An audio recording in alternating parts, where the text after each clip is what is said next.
estamos aqui no módulo de aplicar fundamentos de eletrotecnia em circuitos de corrente alternada, mas para falar sobre magnetismo e eletromagnetismo. Então, numa primeira fase, falaria sobre o magnetismo, de modo geral, ok? Você já tem, a partir da plataforma, os materiais. Então, minha tarefa aqui simplesmente é clarificar alguns aspectos que possam ter ficado pendentes. Bom, dizer o seguinte, que o magnetismo é um fenômeno bem antigo, por isso aí fala-se há mais de 2500 anos, ok? E isso aconteceu observando certas pedras na região de Magnésia, na Ásia, ok? Então, esses minérios tinham propriedade de atrair pequenos fragmentos de metais, ferro, por aí. E a partir daí, podemos dizer que existem ímãs naturais e ímãs artificiais. Ímãs naturais são aqueles que, por sua natureza, já apresentam propriedades magnéticas. Enquanto os ímãs artificiais, ok, são aqueles que vão exibir ou apresentar propriedades magnéticas, por exemplo, quando submetidos à corrente elétrica, ok? Então, neste ponto, o que nós precisamos de saber é que o ímã apresenta, neste caso, dois polos, o polo norte e o polo sul, ok? Então, cada polo pode atrair fragmentos de metal. Por exemplo, aqui temos o ferro, ou seja, o polo sul pode atrair esse fragmento, o polo norte também pode atrair este pedaço de ferro. Porém, entre os ímãs existe aquilo que chama-se a interação dos polos, e podemos ver a partir daqui que polos do mesmo nome repelem-se, e polos de nomes diferentes atraem-se, ou seja, sul com sul, repulsão, norte com norte, repulsão. Agora, sul e norte sempre vamos ter força de atração, ok? Então, isto é importante, ok, para percebermos melhor esses fenômenos magnéticos. Então, as aplicações de magnetismo são vastas, como está citado aqui, que o magnetismo é aplicado em quase todos os equipamentos eletrodomésticos, mais usados na indústria, no comércio. Ou seja, nós vamos encontrar esse fenômeno de magnetismo em geradores de energia, motores elétricos, em transformadores, disjuntores, televisores, enfim, em muitos eletrodomésticos. Agora, falei antes do ímã natural. O ímã natural é encontrado na natureza e é chamado de magnetita, ok? E, na verdade, são compostos formados pelo óxido de ferro. E a fórmula física, a fórmula química é esta aqui. Agora, os ímãs artificiais, conforme havia dito, são materiais geralmente compostos por metais e ligas cerâmicas, aos quais se transmitem propriedades magnéticas a estes e podem ser temporários ou permanentes, ok? Então, quando nós falamos de eletromagnetismo, na verdade estamos a falar da fusão da eletricidade e do magnetismo, como podemos perceber através desta figura, ok? A primeira informação básica que nós temos que saber é que todo condutor, quando percorrido pela corrente elétrica, adquire propriedades magnéticas, ou seja, tem a capacidade de atrair fragmentos de ferro, ok? Então, isso fez com que em 1819 o físico Hans Christian Ørsted, ok, verificasse que uma agulha magnética, toda vez que ligava circuitos elétricos, deslocava-se, ou seja, sofria uma pequena deflexão. Então, a partir daí, isso revolucionou muito a ciência no momento, porque antes não existia a relação entre eletricidade e magnetismo, mas a partir desta observação, e a história diz que foi uma descoberta acidental, porque o foco do Ørsted era estudar circuitos elétricos, mas ele foi deparar com esta realidade. É por isso que mais tarde, já por volta de 1830, por aí, o Michael Faraday, na Inglaterra, e o Joseph Eyre, nos Estados Unidos, descobriram que o movimento de ímã nas proximidades de uma espira condutora pode produzir uma corrente elétrica. Ou seja, esses dois estão a descobrir um fenômeno oposto a do Ørsted, ou seja, através do campo magnético poderia se gerar a corrente elétrica.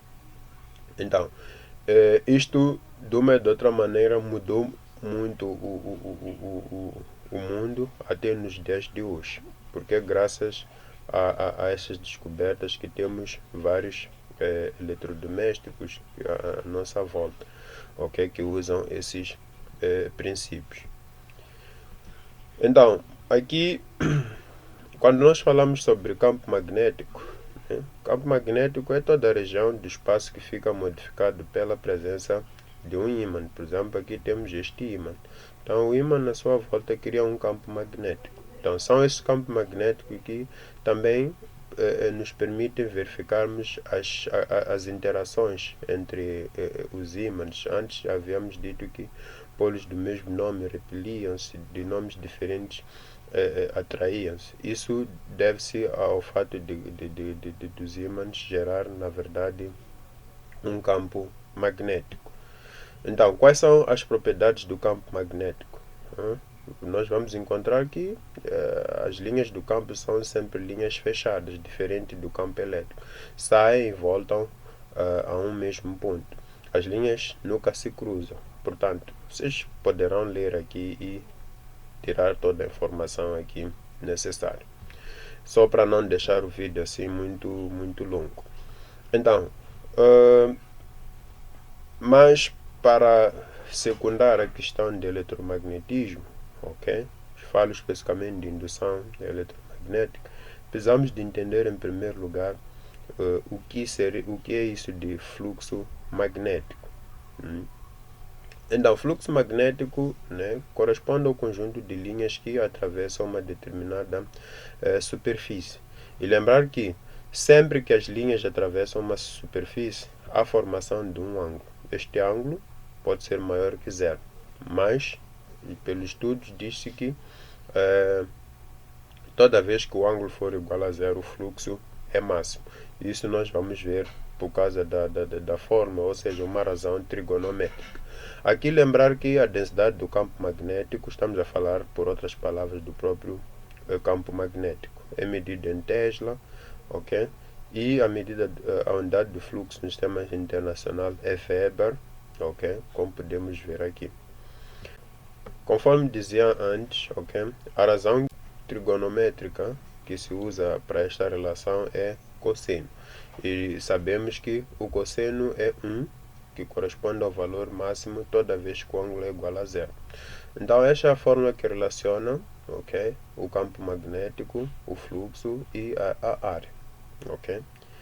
Agora, nós podemos calcular o fluxo magnético, seja num condutor, seja em espiras. Cálculo para poder, neste caso, fazer o cálculo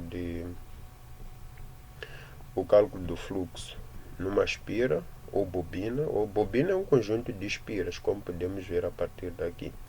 Então, usamos basicamente esta forma. O fluxo vai ser igual à quantidade de espiras, número de espiras ou número de voltas, vezes o campo, vezes a área e o cosseno do ângulo formado. Então, o fluxo é bastante importante para podermos perceber o fenômeno de indução eletromagnética, que é, na verdade, a descoberta do Michael Faraday, junto com Lenz e outros cientistas que havia mencionado na altura. A indução eletromagnética é o fenômeno que origina a produção de força eletromotriz ou tensão. Ok? Num corpo exposto a um campo magnético variável ou um corpo em movimento, posso assim dizer, exposto a um campo estático. Essa foi a descoberta de Michael Faraday, tal como havia dito no início. Então, esta é mais uma explicação, como vocês podem ver. Aqui temos uma espira que é aproximada ao ímã. Então, esses são os diferentes momentos que a espira, neste caso, vai deparar-se até estar mais próximo possível do ímã. E dissemos aqui que tem que haver variação. No caso, tem que se variar a espira. Então, por conta disso, vamos ter aqui uma corrente elétrica induzida.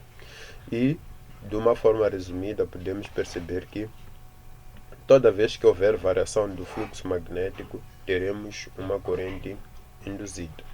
Então, esta foi a lei, ou esta é a lei de Faraday. Okay? A lei de Faraday, de uma forma resumida, diz que a força eletromotriz média induzida é diretamente proporcional à variação do fluxo magnético através de uma espira e é inversamente proporcional ao tempo. Então, esta lei, de forma simples ou matematicamente, fica assim: a tensão induzida é igual à variação do fluxo sobre o tempo. O sinal negativo foi a contribuição do Lenz, ok? Porque Lenz já vai estudar até o sentido, ok, da corrente induzida, razão pela qual nós podemos perceber a partir daqui que a lei de Lenz diz que a corrente induzida num circuito gera um campo magnético que se opõe à variação do fluxo que induz esta corrente. Então, basicamente, Lenz aperfeiçoou a lei de Faraday. Agora, o que nós temos que saber como pilares de eletromagnetismo é que todo condutor percorrido por corrente elétrica produz um campo magnético. O campo magnético provoca a ação de uma força magnética sobre um condutor percorrido por corrente elétrica. O fluxo magnético variante sobre um condutor gera ou induz corrente elétrica. Então, esses são os pilares de magnetismo.